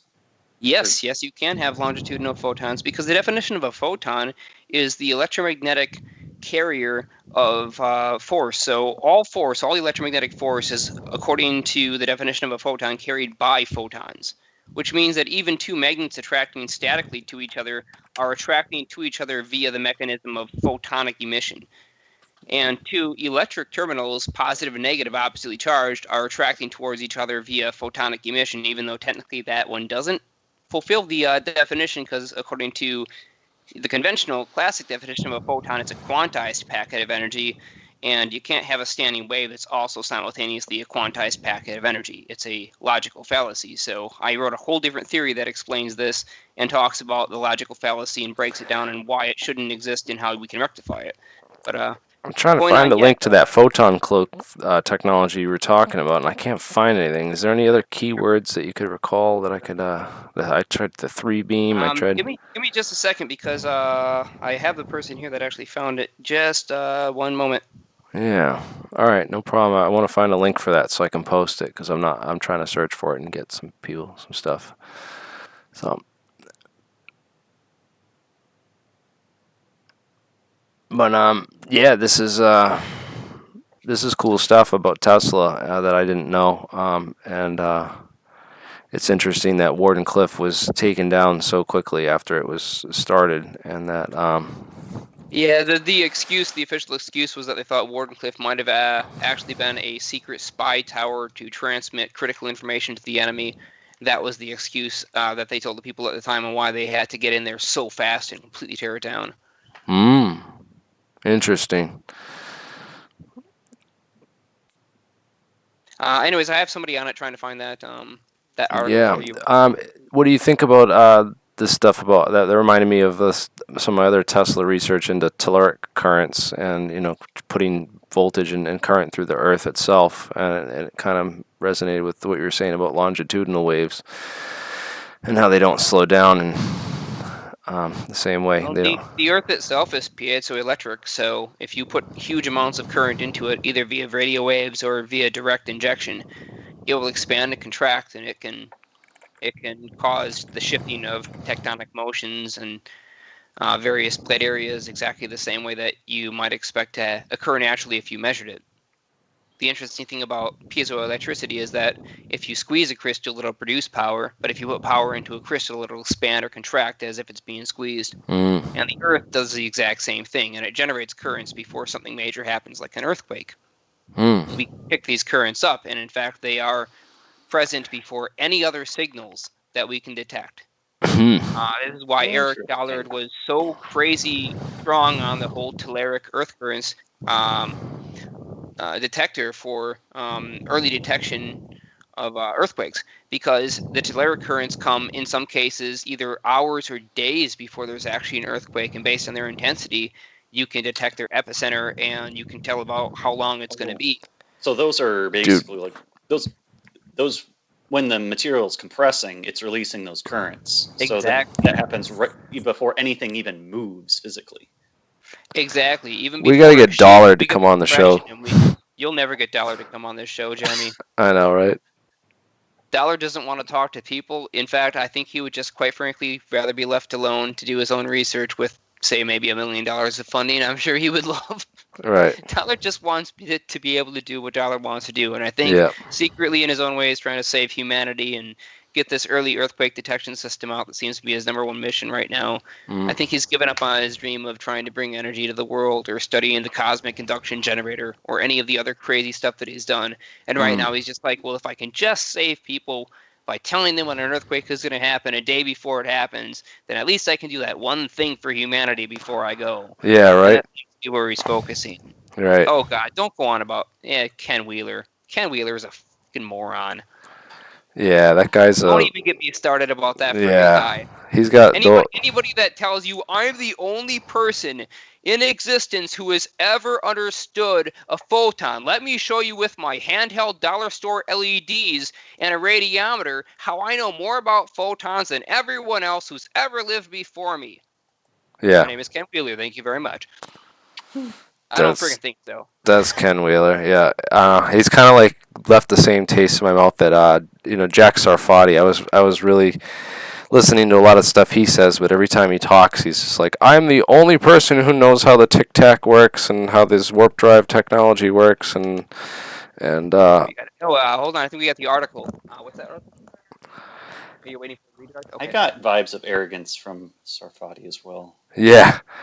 It's just like, dude, come on, man. Like, everybody's trying to figure this stuff out, like, and you got some interesting pieces, but don't sit there and tell us that you're the almighty, all authority, and you just, no, we shouldn't listen to anybody else. And exactly. The part that kills me is that Wheeler gets on board and tries to claim Dollard as his, as his own. Like, he's actually on board with Dollard's ideas.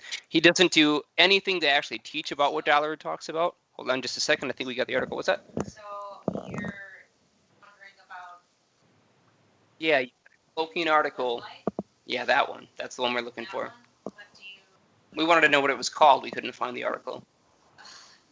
This article is from so long ago you won't find it again. All the science. I think I was able to find it not that long ago.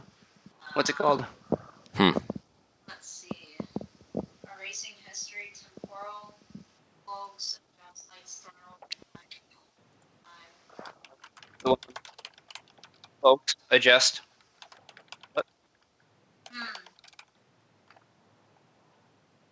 okay, I think I got it.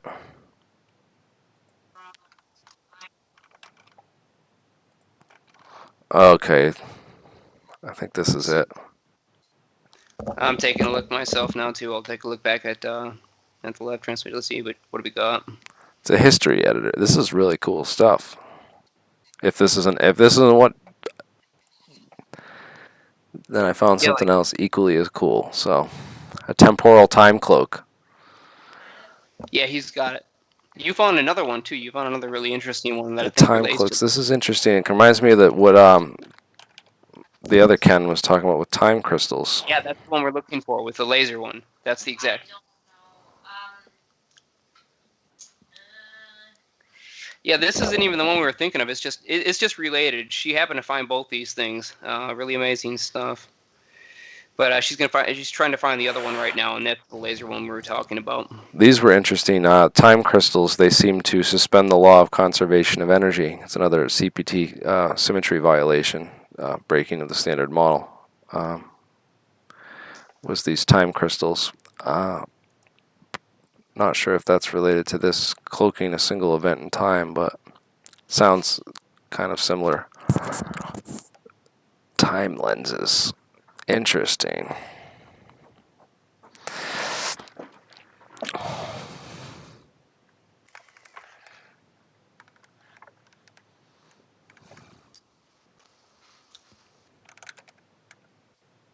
You gotta love physics, man. It's a weird rabbit hole to go down. Endless possibilities. Yeah, there's a lot of stuff to learn, man. Lots of stuff going on. Shit. Well, we got some more digging for this week. A lot of good sources for people to dig through and look at. There's new stuff to learn, and I'm glad for having Jeremiah. I'm glad for having you come on and share this information as always. This is good stuff. Something to keep Yeah. us entertained while we're all stuck at home, right? I know, right? We got to stay like busy and learn and keep our brains busy and keep entertained while we're all stuck at home. So this is fine. And once stuff gets going again, I can't wait to get you to come down to the lab and do run some experiments with us on more interesting stuff than 5G. And Oh yeah, very much so. One of these days, when I can bring all the gadgets that I need to bring with me, then we can do some interesting experiments. I know, right? It's almost like we should. I want to start like a commune at this point. Like we should just all throw down and get a big piece of land and build our own little commune where we can live together off the land and farm and do our experiments. and, Yeah, man, and trust me, I'd love nothing more than to wake up every day and do nothing but my experiments. It's all the oral work that I have to do, which has literally nothing to do with anything I've ever cared about or ever will. oh, I know. It's soul crushing, it really is. It's like here I'm devoting my most valuable hours and my mental resources to this stupid thing that, yeah, I get it. It's service to others, but sometimes it just seems so ridiculous, and I hate it. I agree. But we gotta do it. agree. I agree. We just maybe we should all we could figure out something.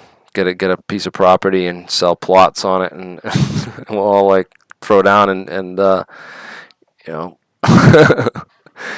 build a giant lab where we can just do the AlienScientist commune. We're just gonna have like a big hangar in the middle where we're gonna build a spaceship. Yeah, I don't know if we'll be naming it after you, but Nah, we certainly have a commune.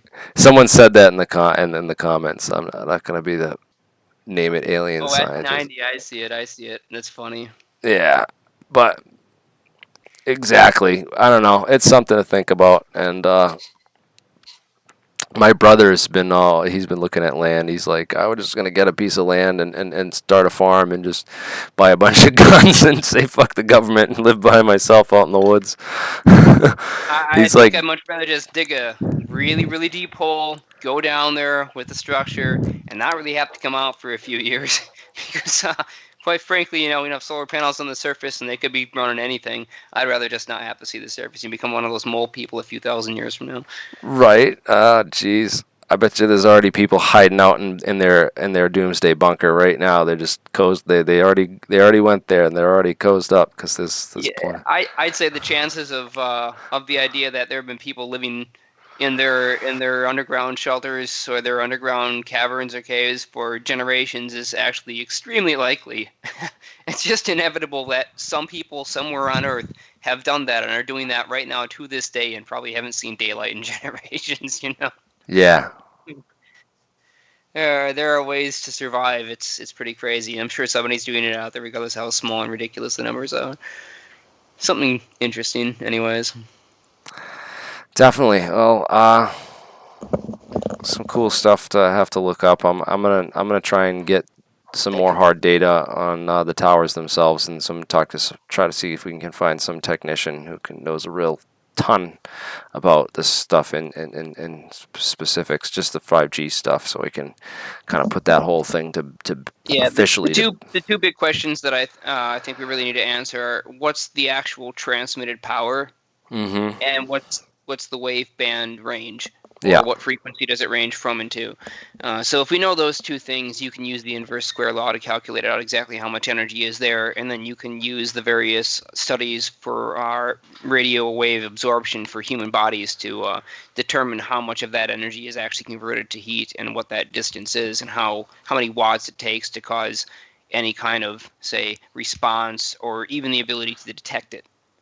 Then we can do some real mathematics and we can figure it out and put some numbers with all this with real science. And But on if the we know the power, we know the distance, we should be good. and on the flip side of that, I hope to see more experimentation for killing viruses using 5G or other frequencies, electromagnetic radiation, to kill viruses and to do the opposite. So That'd be an interesting idea. Kind of the wrong technology in order to really get through and penetrate the body. But yeah, I suppose it could be yeah, possible. yeah, and there's been some things. They said it's like a trial and error process to find the right frequency of what ruptures. Say this coronavirus COVID-19 cells versus your ribosomes or mitochondria or other important cellulose. That's an interesting patent, yeah. Yeah. Anyways, it's getting late and my brain's slowing down its function for the night. So All right. I'm gonna end the stream right there, guys. Hang And on. One last question, please. yeah, So Sure. if I wanted to learn about these longitudinal waves and stuff, would Eric B. Dollard's books be a good place to start? Absolutely. But I would also recommend that you watch his videos because he's done several interviews with video, and he does a pretty good job explaining it there. It's good to get the visuals. It's good to see his demonstrations, and if you go way back in the day and see his work with a company called Borderland Sciences, which was sort of a little organization, not that much different than what AlienScientist has going on, or Falcon Space. It's just some little organization that tried to get some information out to the people, and they produced a couple of videotapes back in the day. So they're called, again, Borderland Sciences, and he did a series of videos about various alternative ways of looking at electrical transmission and radio technologies. And you should watch those too because they're highly entertaining and they're all about the demonstrations and explanation of the demonstrations. They're not so much on the mathematics, not so much on the principles. It's nice to get your feet wet by seeing something in action. And then I think if you want to go to the books and learn more, then that's awesome. But see it in action. Exactly. Let the intuition fill the void so that the information makes sense. this is the same Borderland that Byfeld Brown and Riley Crabb. It goes back a ways. Yeah, huh? Interesting. But Eric Dollar did star in a series of videos with them, and every single one of them I would consider to be invaluable if you're really trying to learn about real Tesla technology and you want to understand exactly why that's different fundamentally than classic radio technology. Yeah, I've never really looked into it myself. Thank you. This is a really good lead-in. That's definitely a good place to start. Awesome. Well, we're gonna get started on that, and hopefully everyone who goes and keeps up with this, reading after we hang up this call. But we're gonna pick this up next week and hopefully dig a little deeper and try to understand a little bit more and teach also the audience more about this stuff and see if we can't break it down to a layman level so that a golden retriever can understand it, right? Yeah, I'm sorry for folks out there that hear me go on. I have a tendency to go real deep into explanation, but at least and you've been great, by the way, asking questions and picking out the parts that you didn't understand and asking for clarification is all you can really hope to get, because then you get the full understanding, and that's awesome. So it's been a great interview. It's been a good show. Thanks for having me on.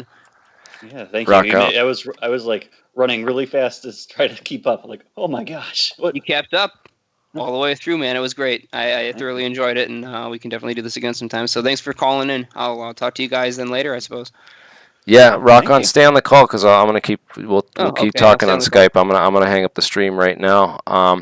Again, rock on, guys. And if you're going to ingest any heavy metals, make sure it's the rockin' kind. So, thanks for watching. Take care.